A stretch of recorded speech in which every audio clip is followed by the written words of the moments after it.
కార్తీక పురాణము 9వ అధ్యాయము. మంచి చెడుల ఫలితాలే స్వర్గ నరకాలు. జనక మహారాజా, విష్ణులోకాలకి బయలుదేరిన విష్ణుదూతలను యమదూతలు వెంబడించి వస్తూ మాకు గల సందేహాన్ని తొలగించమని అడిగారు.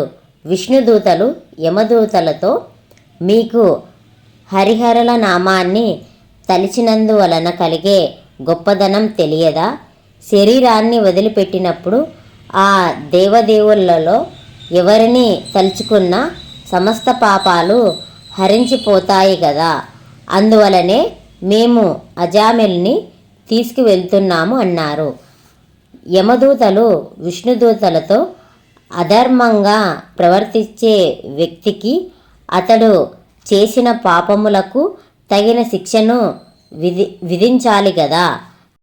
తల్లిదండ్రులను ఆదరించని వాళ్ళను, సజ్జనులను హింసించేవాళ్ళు, ధనధాన్యాలు దోచుకునేవాళ్ళు, పూజా పునస్కారాలను చేయని వాళ్ళు, అబద్ధాలు మోసం చేసేవాళ్ళు, జంతువులను వేటాడి హింసించే క్రూరమైన వాళ్ళు, సాటివారిని తోటి వాళ్ళను దారులు కాచి దోచుకునే వాళ్ళు, వీళ్ళంతా పరమ పాపాత్ములే కదా. ఈ పాపాత్ములంతా శిక్షింపబడవలసిన వారే కదా. వీళ్ళందరినీ శిక్షించడానికి నరకానికి తీసుకువెళ్ళాలి కదా.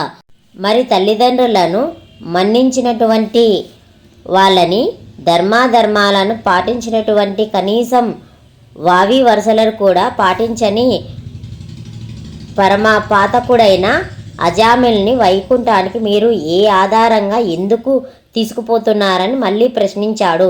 అప్పుడు విష్ణుదూతలు యమదూతలతో, సత్పురుషులంటే పుణ్యకార్యాలు చేసేవారని అర్థం. యజ్ఞ గాథలను నిర్వహించడం, తల్లిదండ్రులను మన్నించడం, పెద్దలను గౌరవించడం, దానములు చేయడం, వంచన చేయకుండా ఉండడం, సతీపతి ధర్మాన్ని మన్నించడం, పశుపక్షాదులను ప్రేమించడం, సత్పర్ణాలు పూజలు చేయడం, ఆర్తులను ఆదుకోవడం మొదలైన పనులు చేసేవాళ్ళు పుణ్యాత్ములు. వీళ్ళకి స్వర్గంలో చోటు ముక్తి లభిస్తుంది. హరికథ కాలక్షేపాలు, భారత భాగవత రామాయణ పారాయణాలు, పూజలు, భజనలు, వ్రతాలు జరుగుతుంటే ఇళ్లల్లోని వారికి పుణ్యం వర్తిస్తుంది. వారి జోలికి పాపాలు వెళ్ళవు. పుణ్యతీర్థాలలో స్నానమాడేవాళ్ళు హతోలోకానికి వెళ్ళారు. వీళ్ళంతా ఉత్తమ గతులను పొంది పుణ్యలోకాలకు చేరుకుంటారు. ఇక పాపపుణ్యాలకు సంబంధించిన ప్రధానమైన విషయాన్ని వినిపిస్తాం, వినండి.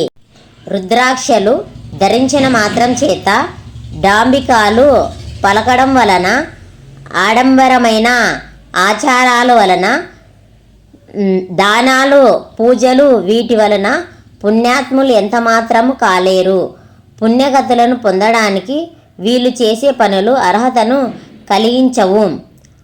యుక్తాయుక్తములను తెలుసుకోకుండా, తామేమిటో తమ ప్రవర్తన ఏమిటో గమనించుకోకుండా దుర్మార్గంగా నీతిమాలిన బతుకును గడిపే వాళ్ళు తెలుసో తెలియకో, వెక్కిరింతకో, అవసర కాలంలో ఇష్టదేవతను తలుచుకున్న, హరినామ సంకీర్తన చేసిన వారి యొక్క సమస్త పాపాలు తొలగిపోయి పవిత్రులవుతారు, దైవ సాన్నిధ్యానికి చేరుకుంటారు.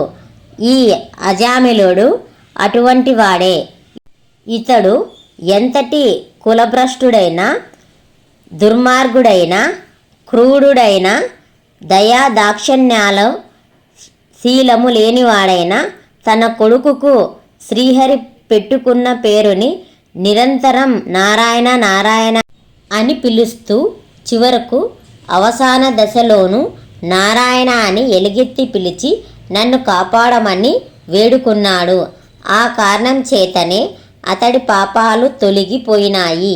శ్రీహరి దయకు అర్హుడయ్యాడు. అపన్నశరుణ్ణి శరణు వేడిన వాడైనాడు. ముక్తికి అర్హతను సంపాదించుకున్నాడు. కనుకనే మా వెంట అజామిలుడిని వైకుంఠానికి తీసుకొని వెళ్తున్నాము అని చెప్పి అజామిలుడిని తీసుకొని వెళ్ళిపోయారు విష్ణుదూతలు.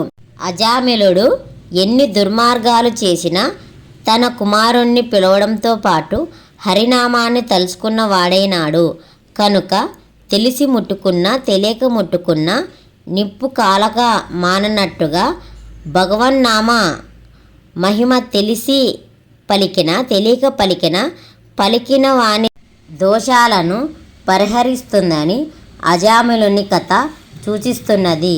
శరీరాన్ని వదిలేటప్పుడు భగవన్నామాన్ని తలుచుకున్న దాన్ని బట్టి తరువాతి నడక సాగుతుందని సూచిస్తోంది అజామిలుని కథ.